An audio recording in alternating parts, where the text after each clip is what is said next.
Salut à tous, c'est Pong de la chaîne, bienvenue sur cette vidéo qui aujourd'hui va parler du retour du test sur le Pank concernant les Daily Trends.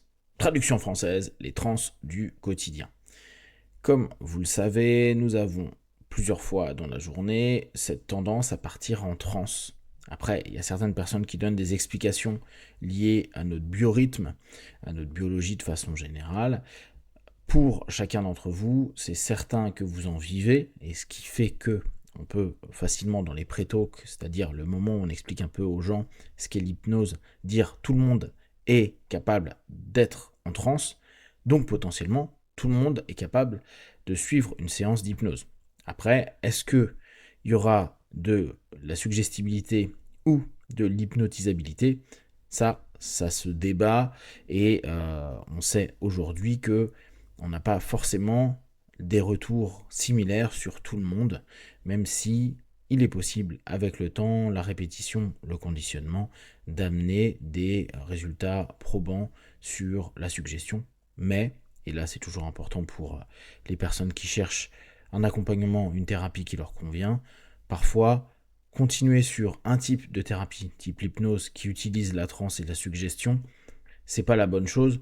Il y aurait trop de temps pour apprendre à bien gérer sa transe et à recevoir les suggestions, autant aller faire d'autres psychothérapies comme la TCC qui est souvent maintenant associée aussi avec l'hypnose.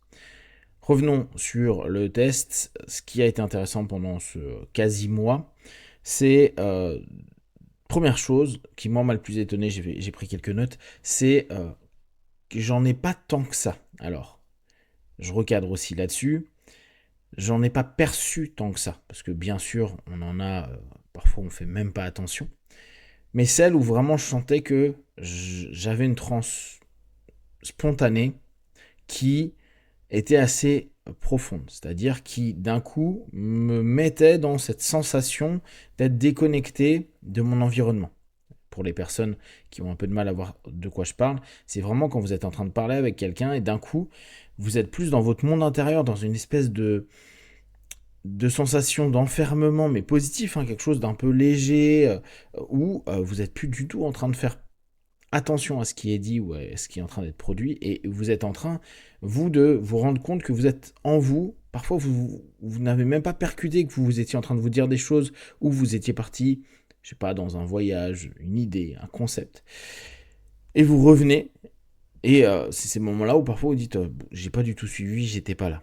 D'accord. Ça, c'est des trans du quotidien assez profondes. On sent vraiment ce rapport où, à un moment donné, on est à minima dissocié de la situation. Et d'un autre côté, vu que la trans est la communication entre le conscient et le subconscient, assez associé dans cette communication.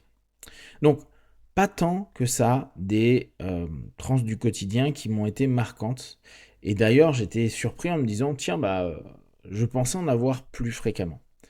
À cela, je me suis dit, ok, le matin, tu fais de l'auto-hypnose, le soir, tu fais de l'auto-hypnose, et régulièrement, dans la journée, tu prends des minutes auto-hypnose, sur ma moto régulièrement, ou avec des travaux de respiration. Donc, est-ce que le cerveau, pour X ou Y raison, a déjà cette espèce de besoin naturel qui a été nourri, pas la moindre idée, mais en tout cas, j'ai trouvé que c'était intéressant de se dire, ah ouais, c'est pas aussi fréquent que j'avais l'impression, ou peut-être que les ouvrages nous partageaient en disant, ouais, c'est hyper récurrent, je sais plus, je crois qu'il y a des années, on m'avait dit, ouais, toutes les 90 minutes, on rentre dans des trans.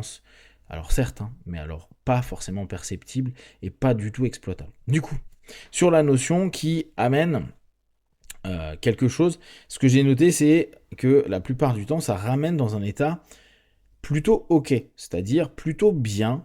Il n'y a pas d'éléments qui vont être figeants. Voire, c'est des trans qui peuvent être reposantes. Comme si à un moment, on saturait du monde extérieur. Or, on sait que la saturation est un processus inductif. Donc, il est possible qu'à ce moment-là, la saturation de ce qui est en train de se passer ou ce qu'on vient de faire, on vient de faire un effort intellectuel, physique, émotionnel ou autre, et ça nous amène dans une espèce de phase qui dure pas longtemps, 1 minute, 2 minutes, 3 minutes, où on est un peu dans une espèce de waouh, ça fait du bien. C'est, vous savez, un petit peu la sensation qu'on peut avoir quand on a terminé quelque chose d'important et que c'est un peu la récup. Et ben, j'ai eu cette sensation à plusieurs reprises à me dire, tiens, j'ai pas besoin de me balancer de suggestions ou d'observer quelque chose, il y a juste un état, et là c'est très physio. D'ailleurs, les pensées sont euh, assez légères dans le sens où il n'y a pas quelque chose qui vient précisément. On sent que l'esprit vogue quelque part dans notre espace intérieur, mais il n'y a pas de pensée ou même de ah, je suis bien, c'est juste une espèce de pause de récupération. Ça, j'ai trouvé que c'était assez intéressant.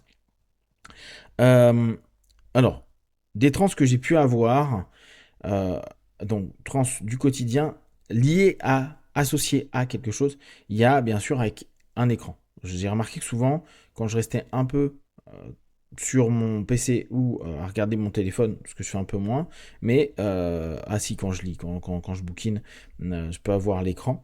Il y a un espèce de mode relaxation qui se met en place. Comme si, bah là encore, on revient un peu avec l'expérience précédente, saturation de ce que j'ai lu, ce que j'ai vu, ou des vidéos que j'ai regardées, et il y a un mode relax. Par contre, ce que j'avais marqué, c'est cette transe souvent devient corporelle. Comme si l'attention que j'ai posée juste avec le système cognitif, le regard, la lecture, euh, ou émotionnel, admettons, il y a un film ou quelque chose, amène à besoin de respiration, besoin d'étirement. Et ça, quand j'interrogeais ma transe à ce moment-là, c'était vraiment quelque chose qui parlait corporellement à créer du mouvement, etc. Ce qui peut s'associer à ce qu'on dit souvent, n'hésitez pas toutes les demi-heures, heures, à vous lever de votre chaise quand vous êtes en train de bosser sur un PC pour créer du mouvement et peut-être ramener votre cerveau, et si on parle d'un point de vue hypnotique, votre transe, de sortir d'une transe de boulot, ou en tout cas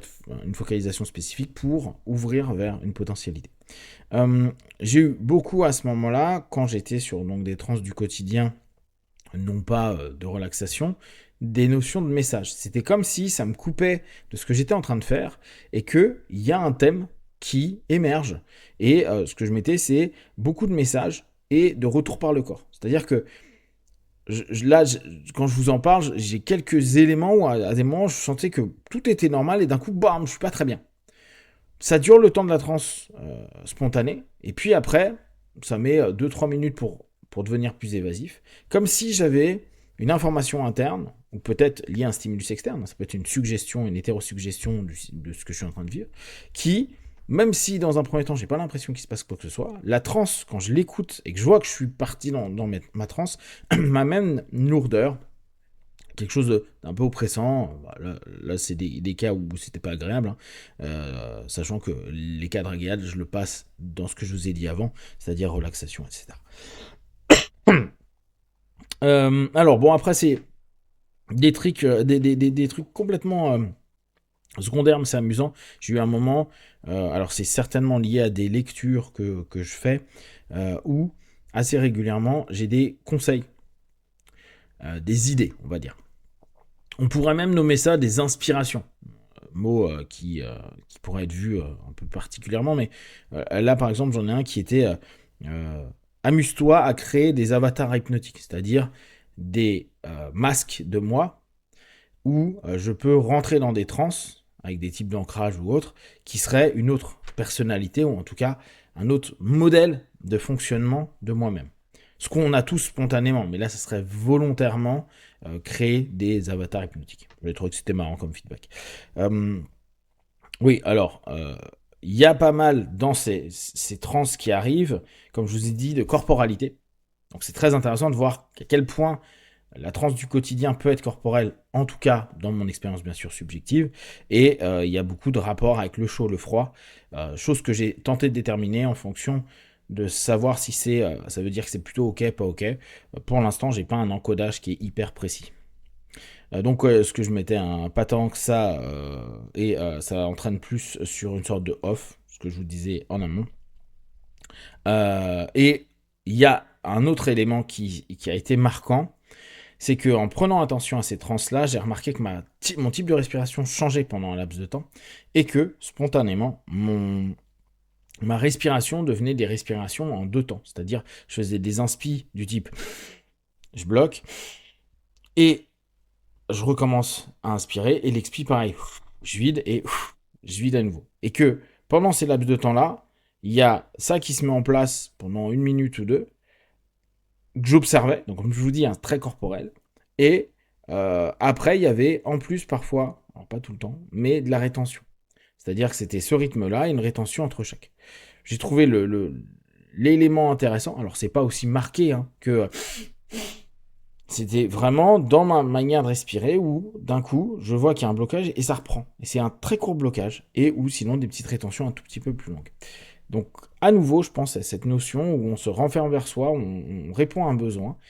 Pour l'instant, je ne sais pas réellement quel besoin, je pense qu'il y a vraiment un besoin physiologique, cognitif, peut-être émotionnel, etc., qui nous ramène à quelque chose qui nous ferme du monde, donc ce que moi je nomme des transfermés, et qui est vraiment quelque chose qui apporte du message, apporte des sensations, apporte une compréhension, peut-être nous signale quelque chose. Et j'ai trouvé donc ça très intéressant. Donc voilà mon feedback sur les trans du quotidien exploitées entre guillemets, en tout cas prises en compte.